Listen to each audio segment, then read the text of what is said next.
Welcome everybody. Thank you so much for coming. My name is Barbara Amstutz, and I'm on the board of the Southwest Harbor Public Library. And it's wonderful that you came out on this cold evening. We have a very special program with Zack today. A few library updates before I introduce our speaker. Throughout February, we are hosting at the library a photography exhibit and a speaker program.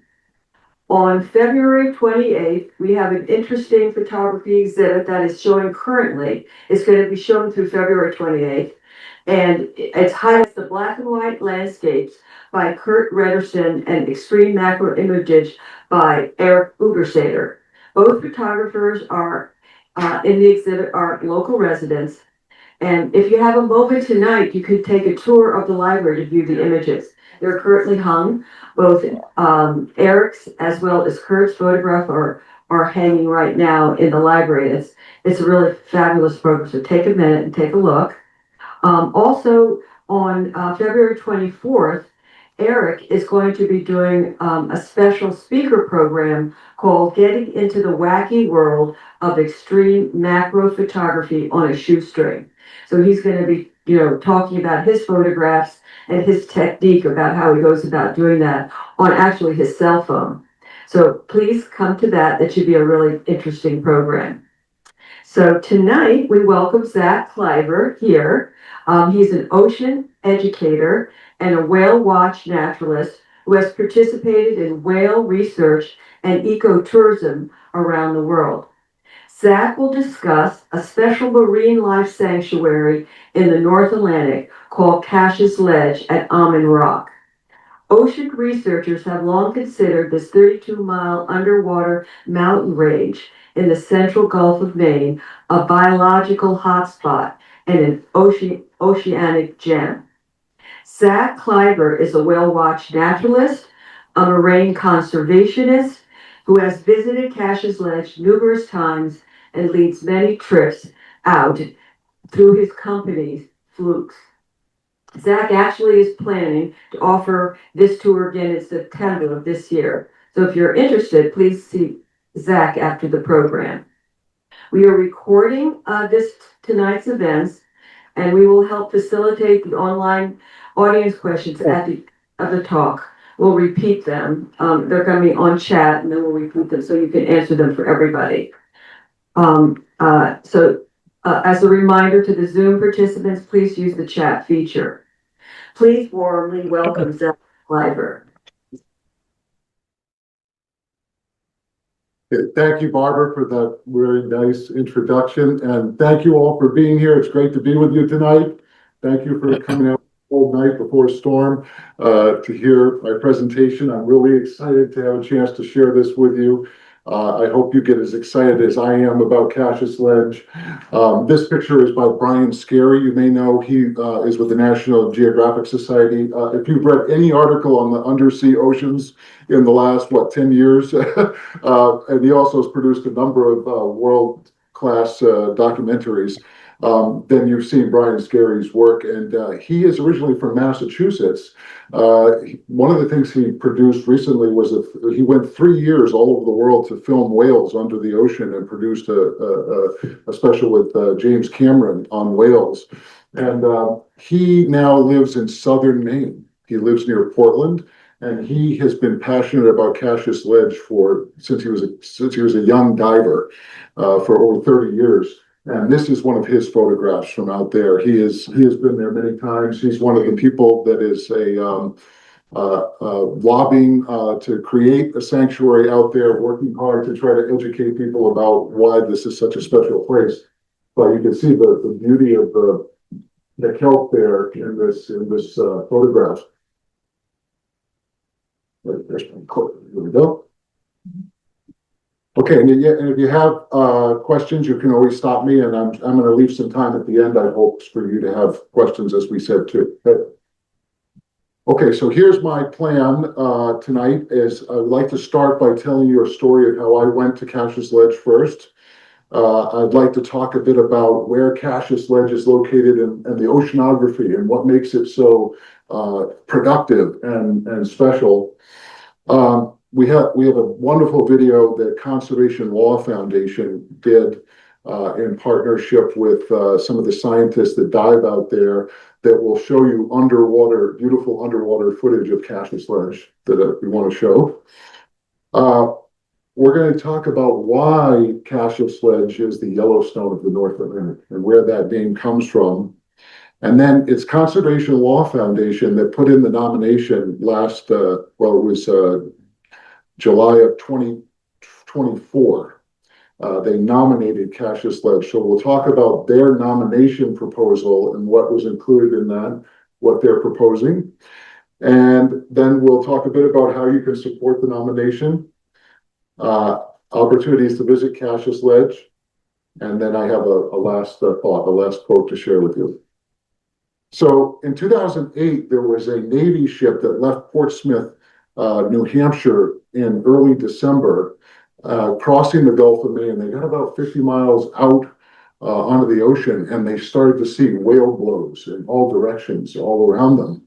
And so they reported it. They called into the Coast Guard, who called NOAA to let them know that there was this great herds of pods of whales out here. And so NOAA was able to send up a plane the next day. They have an aerial survey team out of Woods Hole, Massachusetts.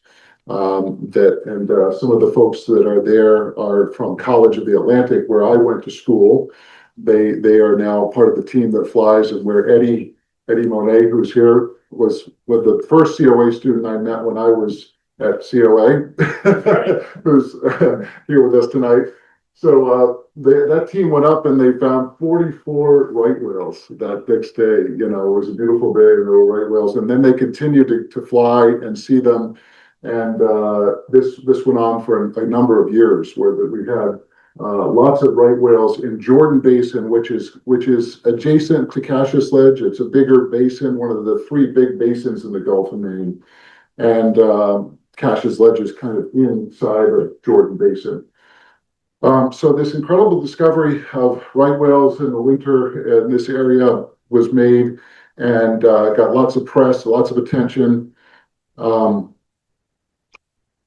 You may know the North Atlantic right whale is critically endangered now, which means that there's about 380 individual North Atlantic right whales. But historically, you can see the image on the left of their historic range was all the way over to Europe, all along the European coast, down into the top of Africa. They were in Biscay Bay, Iceland, and then all the way along the eastern seaboard. Historically, before whaling, it's thought that there were 9 to 21,000 right whales.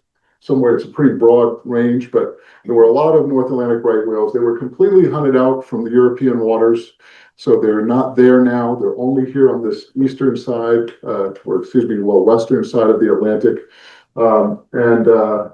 You can see where on this map on the right where their range is now, where they generally, a lot of them go to Florida and Georgia for the winter to give birth to their young. And this year is a very good year for them. They've had 22 calves so far this year, which in recent years, it's been in the single digits, and some years, I think even none. So it's been a very good birding year. Then they move north to feed in colder, nutrient-rich waters in the Gulf of Maine historically a lot, and then also up in the Gulf of St. Lawrence. They move into their feeding grounds where they're feeding on little tiny copepods that are about the size of a grain of rice, and they swim with their mouths open. They strain them out of the water with their baleen. They take thousands of pounds of these little copepods for food.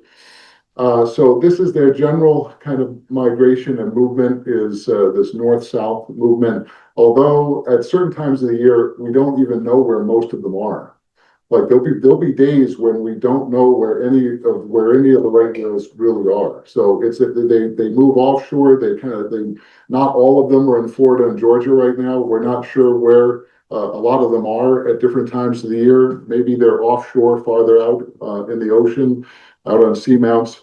But that's one of the mysteries about them that still keeps everyone excited and searching. Dr. Mo Brown is one of the top right whale scientists in the world. She's been studying right whales for 40 years. And She now works for the Canadian Whale Institute. She founded it. She lives in Campobello. And she's got started with whale genetics, studying the genetics of right whales. But she worked at the New England Aquarium, and she's wore a lot of different hats. But uh, she was instrumental in moving the shipping lane in the Bay of Fundy. You know, there's a lot of ships that travel through the Bay of Fundy. They especially go up to St. John for the Irving oil refinery that's there, moving oil in and out of the Bay of Fundy. And what they discovered with all their years of data, you can see that there's an image where there's a blue and green, where you can see the place called the Grand Manan Basin, which is where a lot of the right whales gathered. It's a deep water basin that the current circulated in a way that captured a lot of food there, a lot of the calinus plankton, and they would gather there to feed. And the ship channel went right on almost through the middle of it, right? You can see it went part of the way through, and so it meant that there were quite a few right whales that were getting hit and killed by ships accidentally. So Mo was able to jump on her motorcycle with her leather jacket right up to Irving Oil, knock on the door, and ask them if she could meet with them, and they said, "Yeah, come on in." And they sat down, and she's so humble, so genuine and disarming, I guess is the word. She's really down to earth and wonderful, wonderful, wonderful scientist, but just a great human being. And she was able to talk with them, and they started working on this plan to move the shipping lane. And they did it with help of the Canadian government in just like 2 or 3 years, and normally it takes 10 years. So she's an incredible hero. I asked her if she had interest in going out to Jordan Basin. Now that in 2008, 9, 10, we had discovered that there was a lot of right whales there. If she had interest in going out there to survey those whales by boat.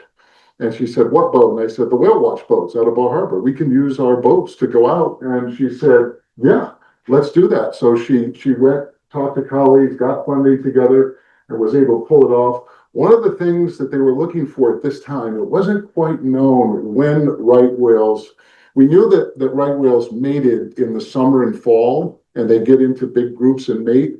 But there was some thought that it might extend into winter, because there was a thought that maybe it was every 2 years that they give birth. They had like a 24-month birthing cycle. We've now come to understand that it's about 18 months. But we were looking, partly one of the things that was an objective of going out to this Jordan Basin Cassius Ledge area in the winter was to look to see if we could locate big groups of right whales feeding in the winter months. Mating in the winter months. These mating groups are called surface active groups, which is SAG, right? The SAG group. So let's see if we can get this to play for you. This is what goes on. A female will call out if she's interested in mating, and all the males will swim as fast as they can to get to her, about 7 miles an hour. And they all swim, and then they all battle over her. They roll and push and bump each other. So this is the kind of chaos that ensues.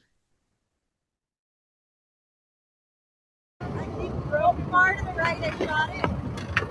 All right, so broken, that one right there.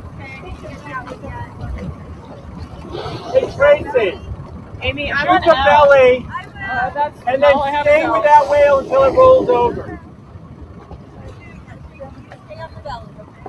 Okay, see if you can stay with the head. The below, I know you can't see any.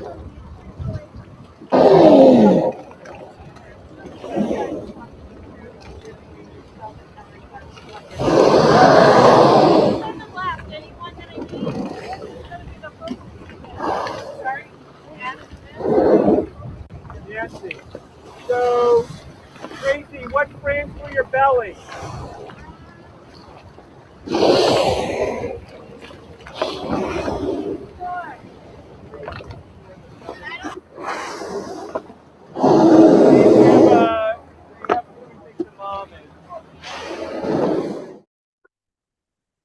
Okay, so that gives you a sense of the kind of chaos that's going on when they're mating at the surface. Um, So we were able to charter our whale watch boats to go out from Bar Harbor. We would leave it in the dark at like 4 in the morning so that we could get out there at sunrise because of course in November, December, that's when there's limited light. So we wanted to get, 70 miles offshore. So we go out in the dark, all the way out offshore. And then we'd be there at sunrise and we would stay out there for the whole day and then come back in the dark. That was the day. So it was these were big days, cold weather. But we were able to take advantage of the speed of the boats to be able to get out there and really make use of them. We would typically take the research team from the New England Aquarium and Canadian scientists. They would join together and come. We'd put them up at a hotel the night before and get up early. And then we would bring in local volunteers from Allied Whale and other organizations that would come out on the boat and they would take positions on the boat looking for whales to spot. And we would have a shift. We'd rotate so they'd be out for half an hour and then inside for half an hour so that we could keep everybody warm. And we had scientists on board collecting data on seabirds, all the seabird sightings. So we made use of the platform as much as we could. So this is a typical trip with some of our crew, all the crew that together on top of the boat. Sometimes we would find right whales jumping out of the water. This was one day where we had this incredible sighting where we had a right whale leap and leap. And you may know that because of the fact that they're so endangered, that there are rules about getting close to them. You're not allowed to get within 500 yards of right whales if you're out in the boat. However, NOAA does give permits, research permits out. And so we were under the aquarium's research permit to do photo identification and to look for, we were looking for whale fecal plumes where we could collect some of the poop of the whale and then analyze it to see if any of the females were potentially had hormones that would register for being available to mate. Right, and look at a lot of different things that we could understand from collecting the fecal samples. So we had a permit to be able to do this. So this gave us a chance to sometimes get close. I think we stopped and then this whale was swimming along and all of a sudden it just started jumping out of the water. So pretty exciting. The right whale, of course, is maybe up to 50 to 60 feet of bigger size, over 200,000 pounds. Just an incredible whale, one that often lifts its tail out of the water when it dives down. Really a magnificent animal. The first whale watching trip that I went on when I was just 18 years old, we saw 9 right whales and we had them come right up to the boat, a mother and calf, and swim all around us. And we had one jumping, and that changed the course of my life because I was going to be the world's best bird scientist. And then I moved over to whales after that. I still love birds, but that trip changed my life. So the right whale has always been a passion for me, and I continue to work on the conservation of the right whale with a lot of the work I do now. On this trip, I'm going to get to this story is going to end now. Finally, my story about being to Cassius Ledge for the first time. We had spent the day out doing the surveying. At the end, the survey line kind of left us with a group of right whales. We kept moving into them, and it carried us over to Cassius Ledge. And we wound up on Cassius Ledge at sunset with about 9 right whales around us, and we had hundreds of dolphins as well. And the sunset was beautiful. And I remember looking out. And repeatedly seeing right whales leap into the sun as it set, and it was just magical. Everyone was in awe, and that was my first time making it to Cassius Ledge, and that's what was there. All these right whales leaping out of the water at sunset. We came back in the dark, and we had the phosphorescence behind the boat. You could see all the color in the ocean as we were going back with the stars out at night. So it was a really special day. This was in 2011. So that was my first experience being at Cassius Ledge, and that captured my imagination. I always wanted to get back out there. When can we go back to Cassius Ledge? So that's what really got me excited about the place. That's not to say that right whales are there all the time like that. They move, they're like bison, they move around, they're a herd like animals. So they're there sometimes, they're especially there if there's food and then they move on. Yes? Why do the whales Sure. breach like that? The question was, why do the whales breach? Why do they jump out of the water? I think there's a lot of different reasons why they do it. There's maybe no one reason. Sometimes it's just fun. They're just full of energy and they want to leap out of the water. Other times they may actually be trying to establish the fact that they're there to let a boat know, or create maybe a bit of a territoriality with other whales within their species, or even to push other types of whales away from their food. We see mother whales often jumping when they have calves later in the day. We'll see them jump, and then we'll see the calf jump, and we kind of think that the mother's trying to exercise the young whale. With some species, it's thought that they jump as a way to scare the prey into a tighter ball. By hitting the water hard, it scares the prey, and then they get more food. And there's even a theory that because they have a multi-chambered stomach and they don't really chew their food, they just swallow it whole, that maybe it helps with their digestion. Helps to move the food around a bit, so it helps them with the digestion. So I think there's a lot of different reasons.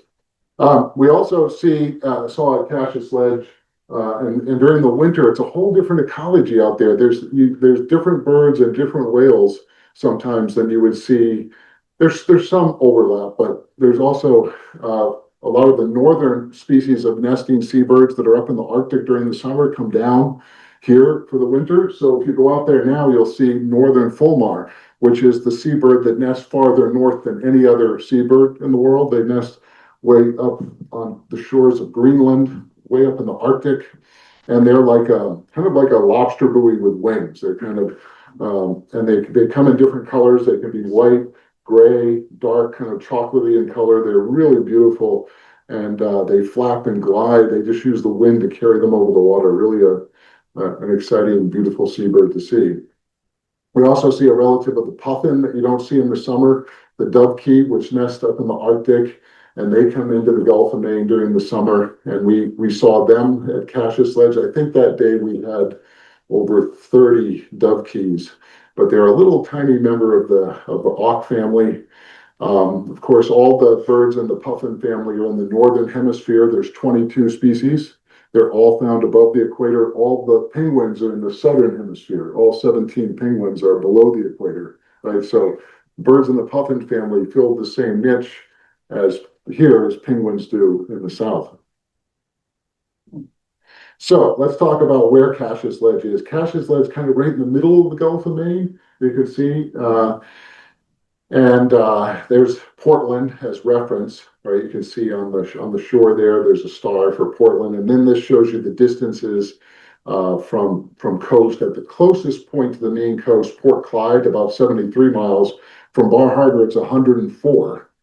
And then from Portland, 81, Gloucester, 83, and Provincetown, 83. So it's way out there in the middle. I guess we kind of would call this, if it becomes a sanctuary, like a Gulf of Maine sanctuary. It kind of belongs to everybody. The first time that it was seen on a map was here in 1717. This map that was made by Cyprian Southhawk, and the spelling there is interesting. CAF. I guess F was sometimes used in the Old English script instead of an S. So that was common sometimes to use letters interchangeably. It's not completely clear where the name origin comes from, apparently. And there's a thought that it could have been named after a man with the last name Cassius, or it might be that there was a great cache of fish there. And so it was a place where you could find a lot of fish. It's not completely known as far as and all the research that I've done looking for it. But here is another image of Cassius that's helpful. It's bathymetric, so you can see it in color. And you can see that Cassius is close to a couple of other sea banks out here. Of course, Stellwagen Bank is right off of Boston, and then Jeffrey's Ledge is up above that. But close to Cassius Ledge is Platts Bank, and there is a basin between Cassius and Platts. There's the Cassius Basin in there where it's pretty deep water, 600 feet of water. And then to the other side, right here, you can see in white Wilkinson Basin. That's one of the three big sea basins in the Gulf of Maine, along with Jordan Basin. So Wilkinson's Basin, very deep water, and that's important because the current that comes down from Labrador into the Gulf of Maine brings a lot of that cold water down the coast and then through Wilkinson Basin down toward Massachusetts. And so it's a very important area of a lot of cold, nutrient-rich water. We point to Cassius Ledge on the big map. I can't, it's hard to read. Right here and here, you can see it Yeah, I there can too. see Here's a it big- there, but I want to see it in Yeah. the context. There it is there. I don't know if there's a pointer on here. I'm not sure. That's all right. But, Your hand works. Okay, right there. And you see there's one little spot, I don't know if you can see that, where it's a yellow and red, where there's a little yellow and red dot kind of in the middle. This is Ammen Rock. Ammen Rock, that's a little mountaintop that almost comes up out of the ocean. This ridge from here to here is about 30 miles. It's an underwater mountain range where some of it almost comes up out of the ocean. And around the edges, it drops down to 500 and 600 feet of water. And there's just this huge cliffs that come up and strong underwater kind of little mountain range there. A lot of it is granite, like we have here on the coast of Maine. And so that also is part of the reason why it's so productive. This very big mountain range right in the middle of cold, deep water. Ammen Rock is this point that almost comes up out of the ocean, and we can go out and sit over the top of it, 20 to 40 feet of water, depending on the tide that's there. And that's where a lot of the divers go, is to that spot, of course. And that's where you have this incredible kelp forest there.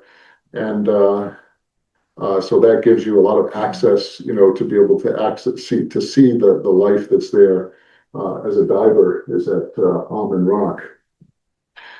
The oceanography here is, of course, affected by the current that comes down, the Labrador current that comes down into the Gulf of Maine from the Arctic, pours in off the tip of Nova Scotia and rushes towards us on the coast of Maine. And then it breaks and goes down the coast and wraps around Cassius Ledge. And so, but it also breaks right before Cassius Ledge. So you've got water coming off of the current toward Cassius and then wrapping around it.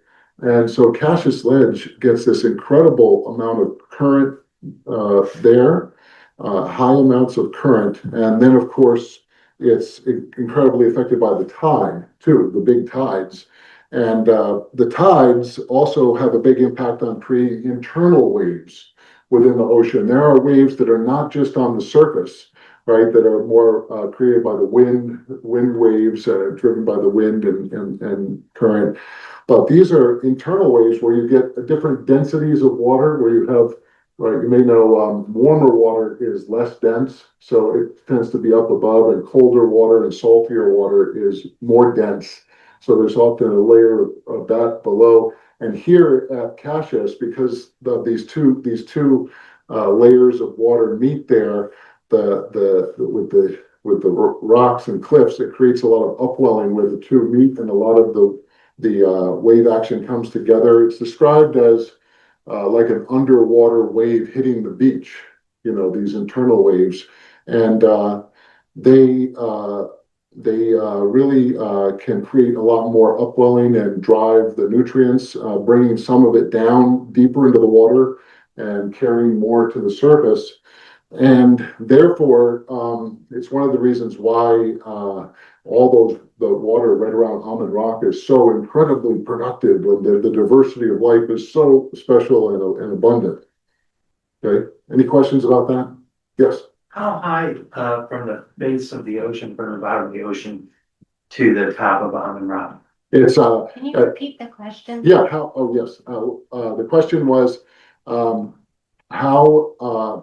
high is Ammen Rock? How close is Ammen Rock to the surface? No. Oh, from the bottom? Oh, yeah, from the bottom going up, well, that drops down to nearly 500 feet in the basin there, which is Cassius Basin, right adjacent to it.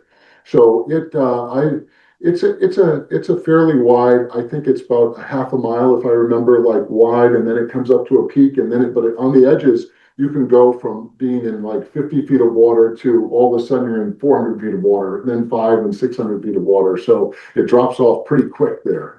Yeah, yeah. It drops off pretty quick. Yes. If you're diving there, Yeah. does it feel like you're like at the face of a mountain? If you're diving there, does it feel like you're on the face of the mountain? In some places, I believe that's true, where you're on you're on edges where it really drops off sharply. Generally, the divers stay more up on top of Ammen Rock, and then they use ROVs to go down and do those deeper dives. There was a team of scientists working there in the 80s that did that. It's because it's a pretty, you have to be really qualified to be able to dive there. It's an intense environment, and I think they try not to take a lot of chances and dive with the internal waves and the current and all of that. Okay, let's show you what it looks like if you were to dive at Ammen Rock and Cassius Ledge. This is a video that was produced by Conservation Law Foundation, and when they produced this, this was at a period when President Obama was president, and there was real interest in creating sanctuaries in the Northeast, and we did create a monument out off of Georges Bank, the Northeast Canyons and Seamounts Monument came out of that. The Katahdin Woods and Waters Monument came out of that, but Cassius Ledge didn't make the cut at that time. But there was a chance at that time for it to become a monument. Now there's a proposal for it to become a sanctuary, those are two different things. So this is a little dated with some of the text, but I think the video is really terrific. So I hope you enjoy it. Could you just explain the difference between sanctuary? Do you want a difference between okay, the question was, what's the difference between a sanctuary and a monument? Monuments, like the ones on land, right, are more preservative, I believe, right? They tend to be more restrictive, and they don't allow for any kind of commercial use, things like that. So they tend to be more in true preservation kind of mode, where in the case of the monument out at Georges Bank, the Northeast Canyons Seamounts, that has restricted commercial fishing. It allows some recreational fishing, but no big boats, big nets, or kind of commercial fishing within the monument. So generally, monuments are a little bit more restrictive and more like creating a wilderness area, that's completely more off limits. Sanctuaries are a little bit more generally, like the Stellwagen Bank Sanctuary is a good example, that the commercial fishing within the bank is still managed by the New England Fish Management Council within the sanctuary. So there's a lot of fishing that continues there, and they get to decide on a lot of the fishing regulations. So it's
So Bob Steneck, who just recently retired from the University of Maine, who has studied marine ecosystems all over the world.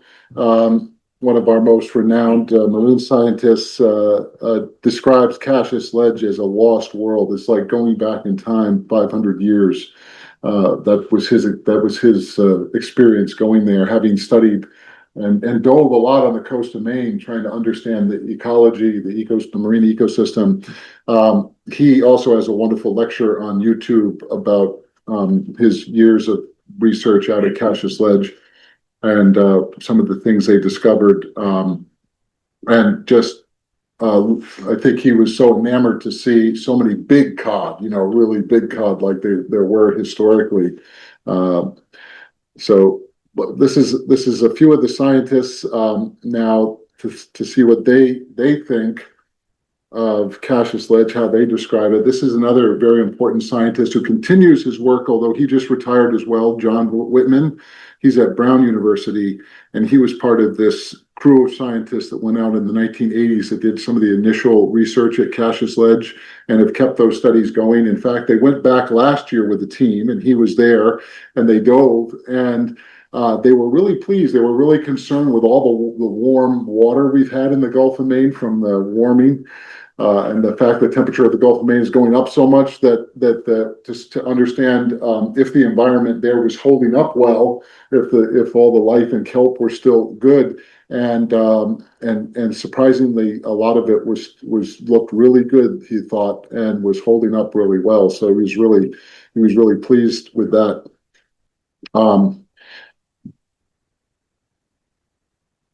And of course, they do a lot of relevaing where they use boxes to measure the amount of kelp and the density of the kelp, the size of the kelp. They're measuring them to track them year in and year out.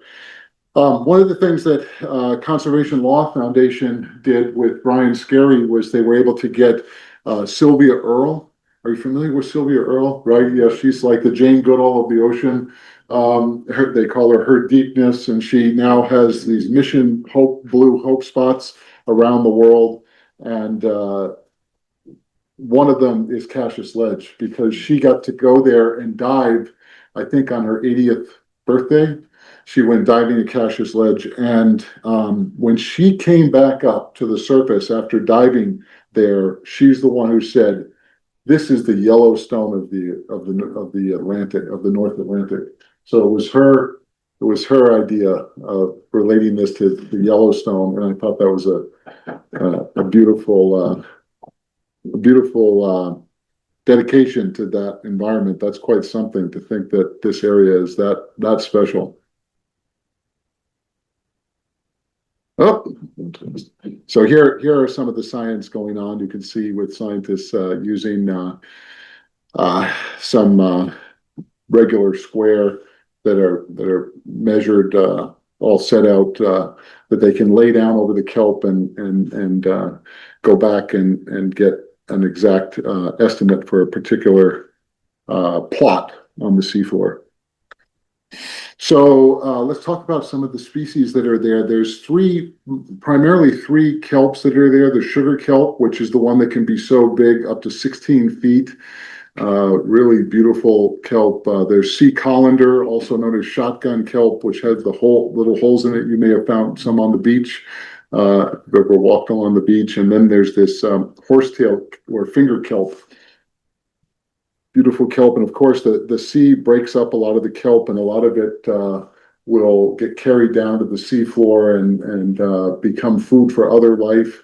One of the things that the scientists have discovered at Cassius Ledge is that the kelp there, it's the densest kelp that they've discovered in the eastern or the western Atlantic, and it's the deepest, 130 feet. Kelp are living down 130 feet down. Yeah, so it's the deepest kelp. And of course, just incredible amounts of beautiful, beautiful sea life. The spiny sunstar, burrowing anemone, just enormous amounts of sea stars covering the ocean floor, big, big lobsters, sponges. There's a thought that they may have discovered a new species of sponge. They're looking at that to see if it is. Lots of anemones of all different kinds. Here are the three of the more common ones are frilled spotted sea anemone and northern red anemone. And of course, it's a place where wolffish are. That's the wolffish is an incredible fish that have huge teeth, and they crush their prey. So they're good at feeding on crabs and sea urchins and things like that. They take a wide variety of prey, and they have the ability to like an antifreeze in their blood that allows them to live even in very, very cold water. So they're really an amazing fish. There's a great diversity of fish, including cod. Incredible amounts of cod. Now there's about 1% historically about 1% of the cod left in the Gulf of Maine from what there was. So they're very depleted, but here at Cassius, there's still there's an area where they're quite abundant, and there's pollock and there's haddock and there's lots of different fish. But one of the exciting things they've also discovered about the cod is that there's this red phase of the cod. They're not only at Cassius Ledge, they're also found in some inshore areas in the Gulf of Maine, but they're especially abundant at Cassius Ledge, and they're really a beautiful, beautiful fish.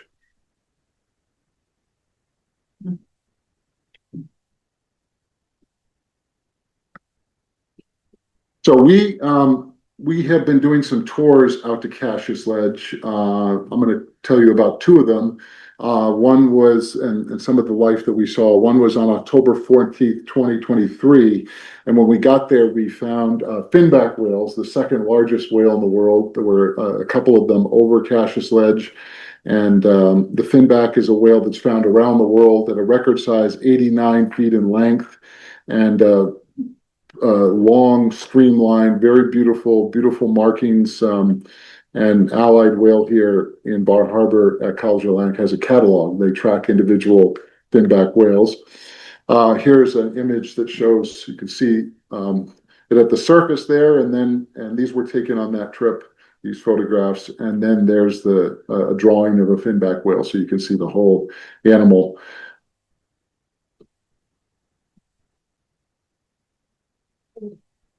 We also saw a group of about 70 common bottlenose dolphins, and this is not a common sighting for us, so it was really exciting.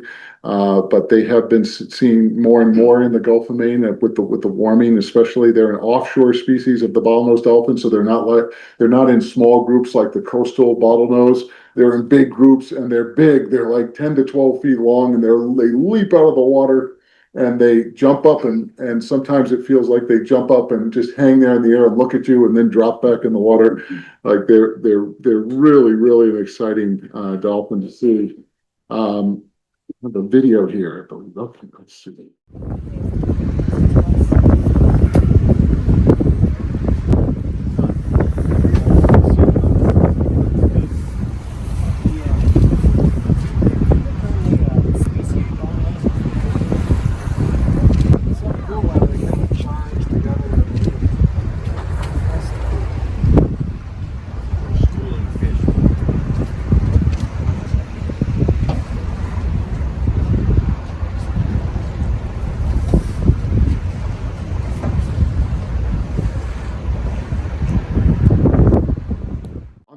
on that trip, we saw humpbacks and lots of finbacks and minke whales, and we saw a mother and calf right whale, not at Cassius Ledge, but over the course of the whole trip, we had about 20 whales.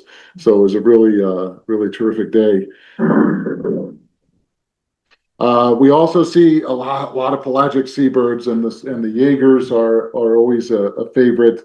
They're an Arctic species of bird that are aggressive pirate-like seabirds that steal fish from other birds, and there's a couple of species of them. They're challenging to identify, so the birders really love seeing them. And this is the largest of the three species, the Pomeran Jaeger. And here is another northern hemisphere species, the northern gannet, of course, and we see them all, big groups of them, and lots of them circling all around the boat out there at Cassius Ledge and diving into the water after fish. They nest to the north of us as well. Then we did a trip again last year, but we did it in August. We're trying to move the trip around and go out there at different times of the year. And the whole idea about doing the trips on the Friendship, the boat you saw earlier, is to give people a chance to have their own personal experience out there. For you to be able to come along and to go and experience Cassius Ledge, be over Cassius Ledge, and be there and see it for yourself. So that's what we've been trying to do with offering that trip. It's a 12-hour trip, so it's a big day because it's about 3 hours to get there and 3 hours to get back. And we want time to be able to stop and see things and spend time with the wildlife that we see. So here we went in August. You may remember, was it Hurricane Erin that came through this year? And we thought Erin was off Newfoundland when the day that we were to go. So we thought Erin was past us, but Erin was not really past us. So we were in some pretty big sea that the whole day, where there were maybe 10 to 15 foot swells. We were kind of going up and over them a lot. And it was more of a challenging day on the ocean. Some people thought it was thrilling. Some people didn't think so. But we did see some phalaropes. These are the birds that nest up in the Arctic too, that migrate through the Gulf of Maine down to South America. There's a variety of species. We saw more Wilson storm petrels than we've ever seen. Thousands of them. They're a species from the southern hemisphere that comes up here for the summer. They nest down around Antarctica, and one of the most abundant birds in the world. Absolutely millions of them out on the ocean. And they have web feet. They can walk over the top of the water with their web feet, and they pick plankton off at the surface. And they feed. We can put out. We usually bring suet and popcorn and fish oil and put it out, and the seabirds we have thousands of seabirds all around us. It brings the birds in. So we do that as part of these trips. And then we had a sighting of a leatherback sea turtle over Cassius Ledge. We had some passengers see it as it went down the side of the boat. By the time we found out, we were past it. So I didn't see it. I've seen leatherback sea turtles, but I didn't see that one. But it was exciting that we documented that there was a leatherback. It was after the hurricane, and so the water temperature was 65. So it was really warm out there, and therefore throughout the day it just felt, because of the swell and so much warm water coming into the Gulf of Maine, we didn't have a lot of marine mammal sightings. I think we had 5 whales through the whole trip. So I was hoping we'd see more, but that's every trip is different. You never know what you're going to see. So this year we're doing it in September 23rd. Oh, okay, so let's talk a little bit about Cassius Ledge as a protected area. You could see, I just wanted to show you in relation to the areas that are already have some protection status. So you can see Stellwagen Bank is in the red box off of Massachusetts, and then there's the Northeast Canyons out off of Georges Bank. That's a monument. And then there's the Cassius Ledge Sanctuary proposal. And one thing that's you'll now find in with the effort to create more protected, marine protected areas, which is a global effort that's underway right now called 30 by 30. So by 2030, a lot of countries have committed to protect 30% of their waters under a sanctuary status to provide a more protected ocean. So there's a big effort underway. In the South Pacific, a number of the countries there have recently set aside huge areas of the ocean. So they're doing an amazing job there. One idea is that we can think of these areas not as just protected, but productivity areas. These are areas where there's often a lot of productivity. They're biological hotspots where there's a lot of diversity of life and an abundance of life there. And so that's, I think, an important thing. So here is the Cassius Ledge groundfish closed area. This is one of the reasons why this area has maintained such an abundance of fish, is because the New England Fish Management Council back in 2002, well, started in 1998, they put in some seasonal protections. Then they went to a year-round protection, and they protected 550 square miles of ocean. You can see this box that covers Cassius Ledge and Platts Bank. And excuse me, Fippities. This is Fippities, not Platts. That's adjacent to it. And then there's some special areas here where they do extra research in these areas to prioritize that. But this groundfish closure means that there's no big trawlers, big net fisheries going in there. It still allows for lobster fishing. They can still put their traps there. There's still recreational fishing, some pelagic fishing, but it helps protect the groundfish population especially. So that's been in place. And there are a number of closures like this throughout the Gulf of Maine to protect groundfish.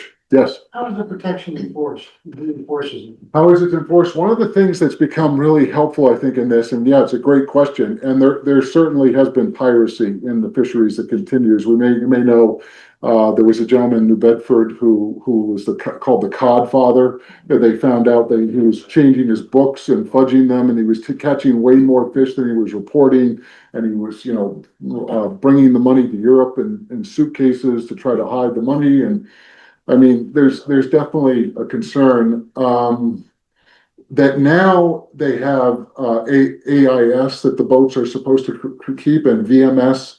So they're electronically monitoring the boats. They have to report when they leave and when they arrive and when they depart. So they're trying to do a better job of tracking the boats out in the ocean, how much time they're spending, and if they have a certain amount of days or a certain quota, they meet them at the dock. The state of Maine, which didn't have a vessel that was capable of getting out there, they got a vessel now that can go farther offshore and gives them access to get out to those offshore areas more. So I know it's been a priority for NOAA too. NOAA helped fund the state getting this new boat. And so they're working together, but I think that's a lot of what they're doing. The other thing is sometimes they have observers go on board, or they have electronic monitoring that the boats are required to do. So yeah, good question. So here is the proposal that Conservation Law Foundation put in for their nomination. They looked at this and they saw that there was actually three kind of different series of ledges here. This is called Sigsbee Ridge, and then Parker Ridge, and then Cassius Ridge in the middle with Ammen Rock. And they thought that looking at it ecologically, like from a science point of view, that should all be kept intact. But it would be worthwhile to protect that whole system, that 30-mile long series of mountains. So to me, this looks kind of like a seahorse, right? There's the head of the seahorse. So this is their proposal. It covers that whole series of three ridges, and it prioritizes Cassius and Ammen Rock in the middle. This is 766 miles instead of 550 with the groundfish closed area. 766 total protection, would be protected, and then this piece in the middle is about 200 square miles. And that would be completely off limits to any fishing. So there'd be one area that would be we're totally restricted, almost like a monument, but the rest of it would be up to the New England Fish Management Council to manage for fisheries, but would have a more protected side. It would be off limits to wind, to any kind of energy development, any of the other kind of impacts that could come, and also from bottom trawling, no bottom trawling, any kind of, yes. How is that demarcated on like maps, or like how does that information get known to people? Like, no, you can't do that yet.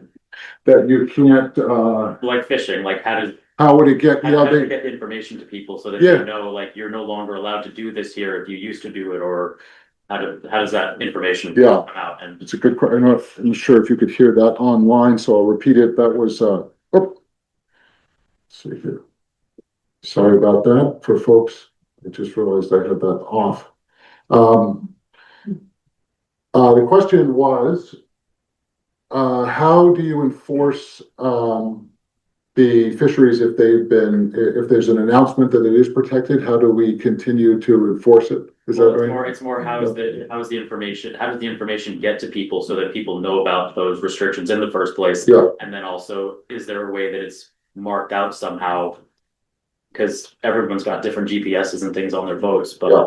Okay, let me see if I can summarize it. So the question was, how do you inform the fishing industry so that they can know where the demarcation lines are, the boundaries, so they can make sure that they're not fishing within the area once it's protected? How would they do that? What they do is they figure out all the license holders, and my understanding is they do outreach to them, specifically to the fishing industry, to individual license holders. They also put out a lot of publications in local magazines, fishing magazines. You'll see it like in commercial fishery news. There'll be an insert with the new information about the new rulemaking and where that is, and all the Latin law and information like that. So they try multiple different ways to do outreach and get the word out in the press. I think they try lots of different ways, and then I think they realize that there's probably some education that just has to happen on the water too. Some of that, with the Marine Patrol. That's my understanding. What I've seen, I've been on an advisory panel for the New England Fish Management Council for 11 years, and that's generally what I've seen. I'm on the herring advisory panel. That's what I've seen when we've done rulemaking. To outreach to the herring industry. Okay, so let's see.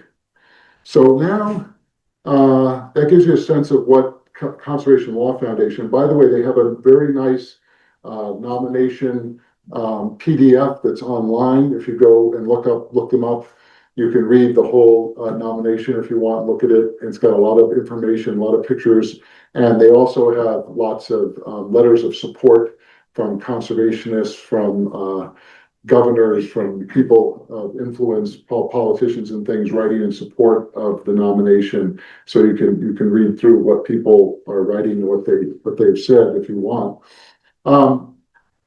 Why would increased protection for Cassius ledge be important? So here's some of the highlights for me that I think are important. It's a biological hotspot. Right, it has the deepest, densest coral in the Northeast, and even new species of life are being discovered out there now.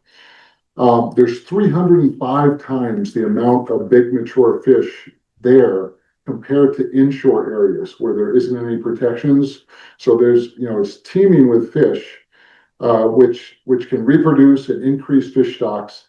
Now, there's been a number of places in the world where they set aside areas that are off limits to fish, where they found there's a spillover effect, where a lot of the bigger fish within the sanctuary breed, and then a lot of the fish go out of the sanctuary and get caught, and so it increases the fish catch outside of there. And so this is something that we need to study more to see if that's what's happening at Cassius, but I would certainly hope that would be true. It's a laboratory to study the effects of climate change that is separate from when you take away industrial fishing, and it's away from coastal pollution and other human impacts. We can look at an area that is more of a healthy ecosystem that's less disturbed and see how it's holding up against the warming water compared to other areas. and seeing how it does. So I think that's important. It would of course, by creating this federal status, it helps bring resources. And I'm a big fan of the sanctuaries. I've gone to visit the staff at the Stellwagen Bank Sanctuary and seen the kind of follow the work that they do and the outreach that they do, the education, the research going on in Stellwagen Bank. So it's exciting to see that we might have a chance to bring some federal resources toward helping us learn more about Cassius Ledge. I think there's a lot that's still undiscovered, a lot that we would learn from studying that environment.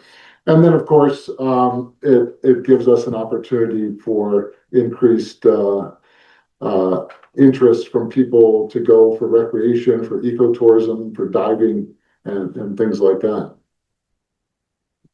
In summary, the conservation statement would be Cassius Ledge is biologically diverse and ecologically irreplaceable. It's threatened by human activities and deserving of a permanent science-based protection for the benefit of nature and people.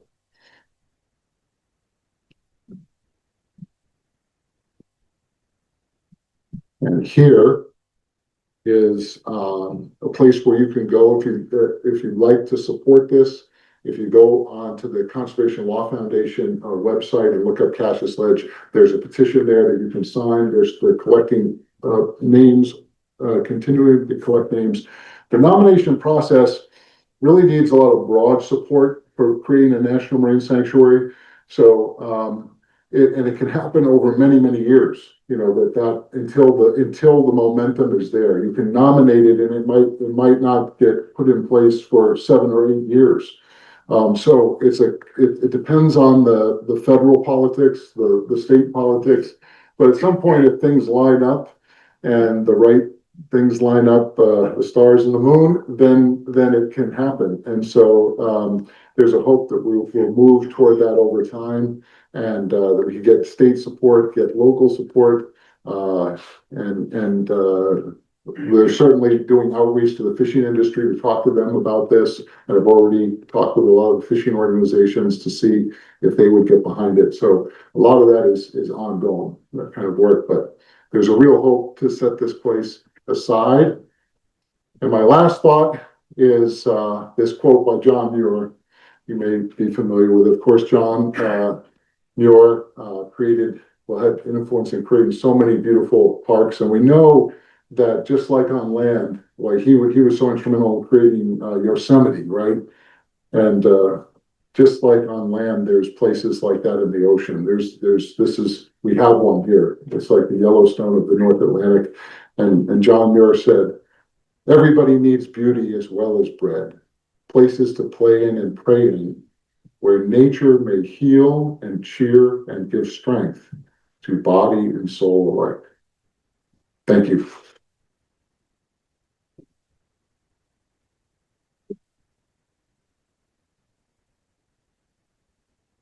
I do have a couple questions from online. Do you need to say it over the mic?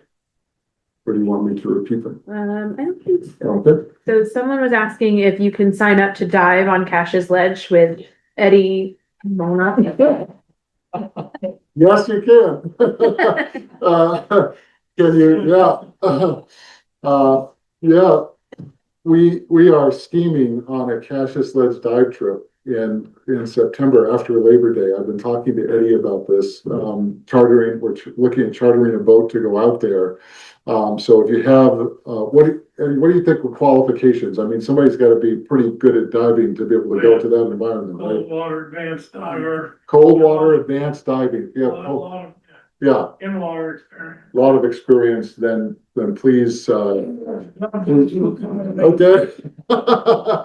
Then yeah, we're working on doing that trip. So if you want to be in touch with me or Eddie about that, we would. Yeah. If you're a diver, we really want to get some divers. Our hope was to take divers out there that are interested in also photographing the environment, doing underwater video, and maybe put together like a library of shared images that then you guys could go do presentations like this, right? So we create a group of people that will go out and speak across Maine. And so that's the hope from the dive community, that we could get some people that would want to to do that. Yeah, spread the word. Any other? Any others? Just one other about the trip out this fall. Yeah. If we could, if you can share that information with us, we can maybe share it with we usually send everyone an email when we have the recording live and everything, Yeah. and then we can have information on that if you have it, or if not, know where we can get that information from, because a few people seem interested. Yeah, it's already available on the Bar Harbor Whale Watch website. I'm chartering the boat through my company, but I was able to get it put up on their website, so it's available. And I think we're running a discount right now, so that you can get a price, you can get a discount on the ticket. Or you could write to me if you want to get the discount, and I can send you a code. And I think the ticket price is around $250 or so. $269, that's it, $269, and it's 12 hours, and it's available at the Whale Watch website. Yeah. Yeah. Okay. How much is it with the discount? The discount, I think the discount's 10 or 15%. Yeah. What about coral out there? I know there's an area near Swan's Island, I think, where there's a reef, they found coral we tried to. Oh yeah, there's been some incredible coral areas that have been discovered, like south of the ballpark. There's an area, the outer falls. Excuse me. No, it's outer Scudic Ridges. Outer Scudic Ridges, right? That was discovered with the deep sea corals there. They were doing ROV work, looking for corals, and they found this incredible coral garden out there on these big rock walls. And I didn't know about the one at Swan. Is there one at Swan's Island? I could be mistaken. Oh yeah. Yeah. At Cash's, yeah, there's definitely some deep water corals there in the deeper water. Yeah. That's really soft coral. Soft corals, yeah. Yes. My question harkens back to your first thing about the right whales. Yeah. You said that there were years where you sometimes never see any at all. I'm curious if there's been plans to like try to tag any, and if so, why hasn't that succeeded? And if not, why not? By which I mean, why has that not been implemented? And not why has it not succeeded? Or why has it not succeeded if it has been tried? It's a multi-layered question. Yes. Yeah, the question, I'll repeat it, is about right whales and the fact that in some years there are Cash's Ledge, some years not. But why hasn't there been more effort to tag the right whales, to track them, and what's possible there with the tagging, and is that a way we could go forward to track them and follow their migration? Yeah, is that right? Yes. Okay. Yeah, so there has been satellite tagging of whales. Generally, it's been done with tags that are deep tissue tags that are quite big and lodge pretty deep into the whale's body. And they had an experience in the Gulf of Maine where they were tagging some right whales many years ago. And what happens sometimes with these tags, if they don't get set perfectly, if they're loose, they can kind of roll around a bit and create a vector for bacteria, and they can become infected. And so some whales have died, and they believe that one of the right whales died from a satellite tag, a deep tissue tag. So NOAA has been very hesitant to issue any of those tags. There has been some success with a new type of tag that is not deep tissue, and they've been using them with the southern right whale down off of Australia and New Zealand. Some of the tags have stayed on for like 270 days, so that's pretty exciting. So there is a lot of development in that area. There's a real interest in advancing that technology. It's brought up a lot. I think the technology they've gotten to a point with some of those D tags, those smaller, not so deep tissue tags, where Canada has gone ahead and tagged some of the right whales up in the Gulf of St. Lawrence and tracked them over a few months recently. So I think that we're starting to move toward that more and more. There's some interesting ideas about different types of technology that could be in the future. You know, they're constantly working towards different types of tags. So I think it is gonna be part of the future at some point, you know, where they come up with something that will work. One of the things that happens, right whales, if they tend to rub on the seafloor, they'll go down into the mud and they'll come back up and you'll see mud all over their head, you know, in 600 feet of water, or they'll bump up against each other. So, and they don't have a dorsal fin that you can, some of the tags that are successful, you can just shoot into the dorsal fin, but they don't have one. So it makes it very challenging. I've often thought that space around the head, it's a rough area of skin where it's called the callosity. It's found like they have eyebrows and a beard, and that area it seems to me like that would be a good place where you could put some kind of small kind of solar tag or something, you know, in there. Maybe it could lodge in there and the right whale wouldn't notice it as much, you know. I think there's a lot of potential, but right now the technology is, as I understand, isn't quite there yet. Yeah. Yes. You mentioned 30 by 30. Is Yeah. US on track to achieve that goal? No. Yeah. The question was, is 30 by 30 is the US on track to achieve that goal? No. In fact, Negative. all there's a lot of protected areas out in the South Pacific. A lot of those islands were put into sanctuary status by George W. Bush and then Barack Obama.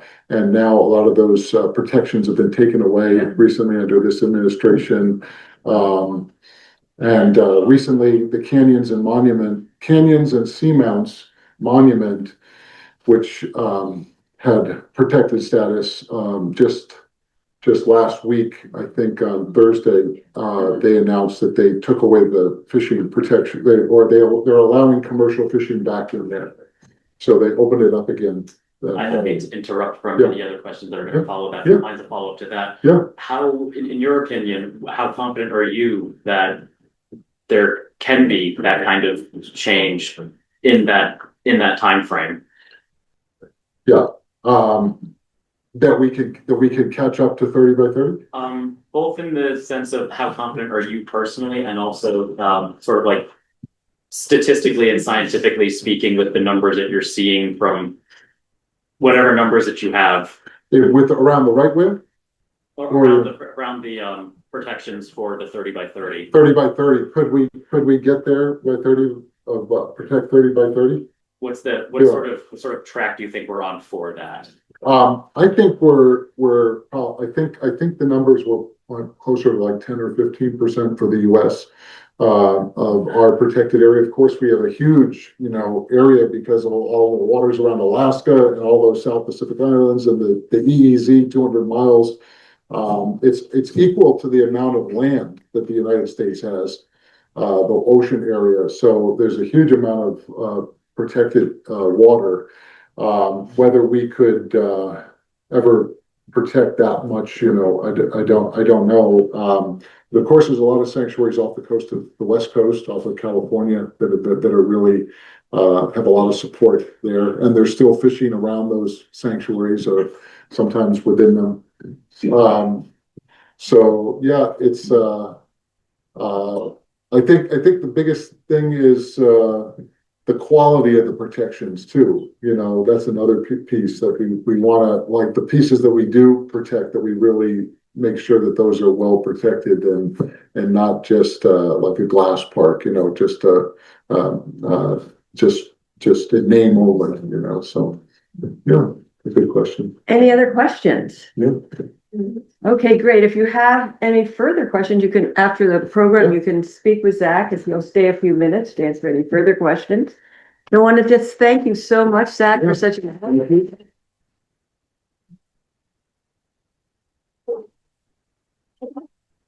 Any questions about the tours, please speak with them afterwards. For that September tour, sounds really fabulous. So maybe somebody would like to sign up for that. So thank you so much for coming, and we hope to see you at the photography exhibit on the 24th.